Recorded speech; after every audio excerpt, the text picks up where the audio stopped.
I would say dobrý den, dámy a pánové. Good morning. Well, thank you.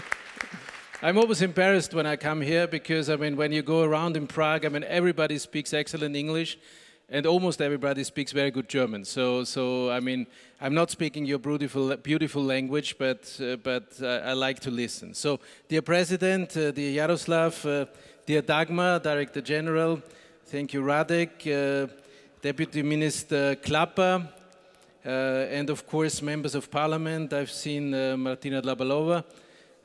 Great voice of business in the European Parliament and great allies. So, good morning everybody, and let me say thank you for inviting me. It's really a pleasure and an honor to be here to celebrate this centenary anniversary of the Czech Confederation of Industry, SBCR. A very movemented history, and we have heard a bit about it, and I had a look in the history. So, of course, the history of the part of our continent, and therefore very impressive how this Czech industry was always on the forefront on being proactive, of being innovative, and of really using the possibilities of private initiatives once there was space for it. And I think it's really a great moment to be here 100 years after the federation has been founded. Before going to Brussels, I had the honor to be the chief executive of Austrian industry, where we have a very beautiful house of industry in Vienna. But already then, when I was holding speeches, I was often saying, well, I mean, the whole splendor you're looking at here, a lot of it is due to and thanks to the Bohemian, to Moravian, the Czech industry, already back then. So we were always aware and grateful. And if I look at what you have achieved in the 20s and the 30s, I mean, being one of the 10 wealthiest countries in the world, I mean, this is another sign how performing this industry is. And still, when I was in Vienna, we were building up this Central and Eastern European industry group, which is now a very well-established group within Business Europe, and I think this was the right thing to do. And I continue to follow your impressive development as a strong member of our group. I mean, we have Ivan Hodac here, and I think because when I see Ivan, I always think about cars. So obviously, when I think about Škoda, I mean, this is maybe more than a symbol how performing this industry is here. So thanks again for inviting me, but I also like the topic you have chosen for your conference, because it's very good to look at the past, but it's even more important to look at the future and where's the challenges of our future and how can we win the future. And I think the topic is very appropriate, and I think the Czech Republic is a good example. I mean, you have an industry share of the economy, of the GDP, of above 30%, 32%. And there was times when people thought a large industry share is a problem.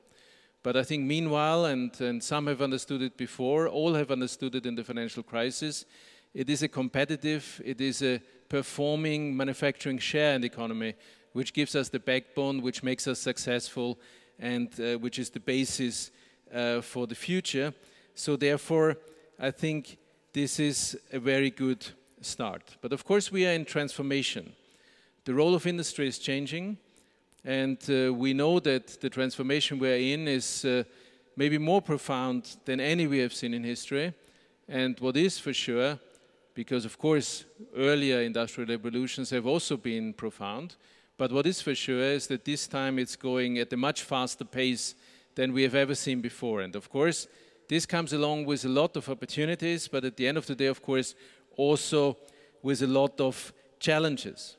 And to take full advantage of this potential, we need to work. We need to do the reforms we still didn't do on European level, on national level. Jaroslav has talked about some of them. I mean, this starts with education and other things.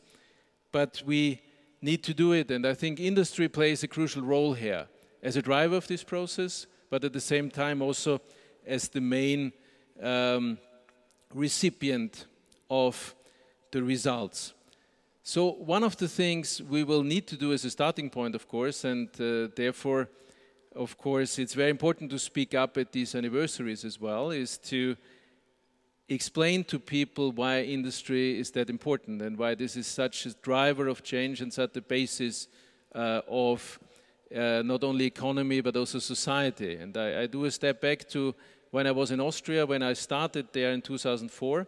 We started with a poll and we were asking people, where's our wealth coming from? And the surprises were amazing. I mean, there was agriculture and tourism. So, well, I mean, agriculture in my home country is, I think, around about 1.8% of the GDP.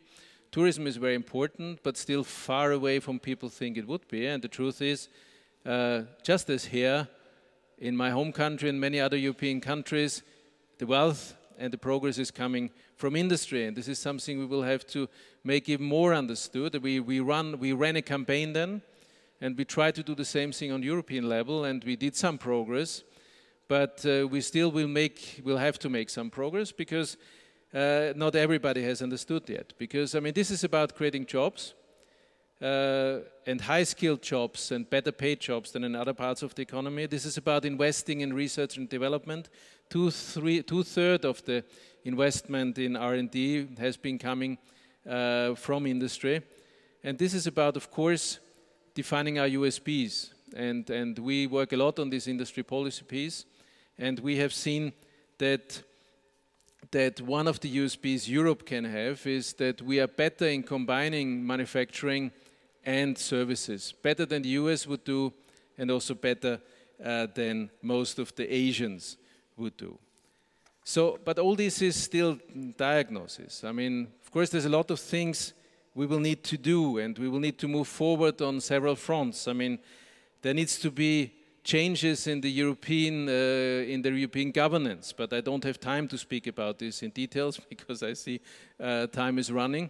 We need to compare ourselves to the world. We need the right indicators. We need controls of where we are going.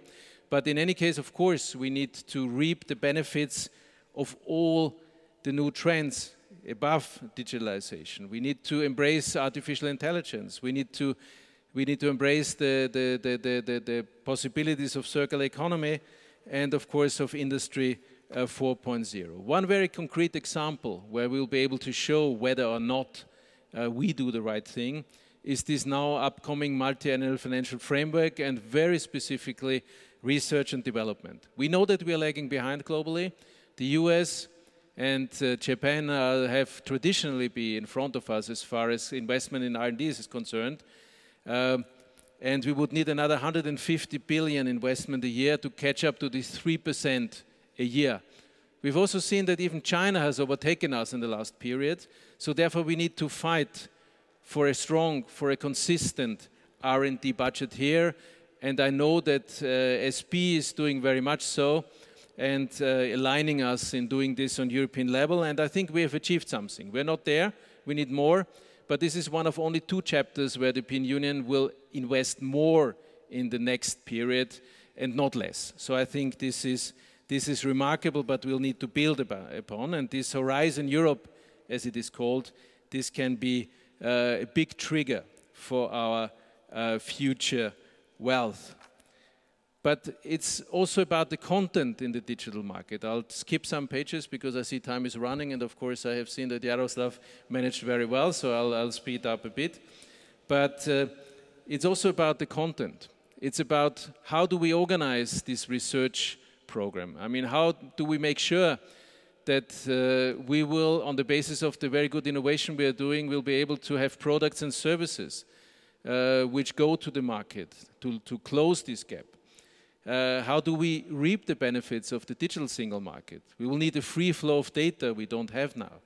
We'll need to be a little less obsessed with privacy and a little more focusing on security. So this is why we are pushing on cybersecurity. And of course, we will need to to close the skills gap. And Jaroslav has talked about it. We will need to do a lot of things here because we know that for the time being 40% of our citizens of our workforce have some digital skills, 25% have none, and in some years we'll need 90% of the population who needs digital skill. So we will need to do something here, and we will need to move forward. One word on the international arena, because of course this is all very important, but at the same time we know we also need markets for our products, and I can only be very brief here, but we know that 90% of the growth, even so Europe is doing quite okay at the time being, will happen outside Europe. So therefore it's very important how we do in the international arena. And of course at the time being, a lot of what we are doing is driven by the difficult relationship we are having with the current US administration. And I see my friend Pat Ivory there, the head of our US network, and of course we are very committed not to escalate the situation, and of course it's very clear that trade wars never see any winners. At the same time, we are also convinced that we need to defend our rights. Just turning the other cheek in this relationship will not be enough, and therefore we closely stand with the European institutions to defend our rights in a WTO-conform way and to also imply balancing measures, and we expect them to come into force before the end of this month. And again, this is not about escalating, but this is about defending our rights and defending certain red lines, because as I said, just turning the other cheek will not be enough. But there's another side to this coin. I mean, as difficult as it is at the time being, if we get things right, because there's a lot of dynamism on the other side, if we get things right, we could move to a situation where in 2 to 3 years, Europe could be in the center of the largest FTA network that the world has ever seen. We have the agreement with Canada, the CETA in application. We have the Japan free trade agreement. We are very close to ratification, and the political signing will probably be in July. We have successfully modernized the Mexico agreement. We are pretty close in Mercosur. I mean, it's still open, but this would be an enormous signal to the world, and we are going to start to negotiate with Australia and New Zealand. So there's a lot of opportunities which come alongside with these challenges. But I will try to come to an end. So therefore I think it's very important that we stay united in Europe. It's very clear that the European Union is not perfect, and Martina and I, we have just talked about it before, but it's also very clear that in Europe it's the single market which is our market, and as borderless it can be, I mean, the better it will be for our business. It's also clear that globally we only play a role as a European Union and not as a single member state, and therefore we need to go on in this way. And we have also talked about this paradox that we all expect the next European Parliament to be more Eurosceptic than this one, at the moment where the Eurobarometer shows us that we have the best sentiment towards the European Union since 35 years in our population. So I think this is something which obliges all of us to speak up, to say what is wrong, to help changing what is wrong, but also to speak up and to make sure that people are aware on what is at stake and to move us in the right direction. So on this, I would once again very much thank you for inviting me. I'm most honored to celebrate this anniversary with you. Being Austrian, I always feel at home when I come to Prague, and it's incredible how well this city is developing. So it's really a pleasure. It's really impressive. And once again, happy anniversary, and thank you very much. Thank you.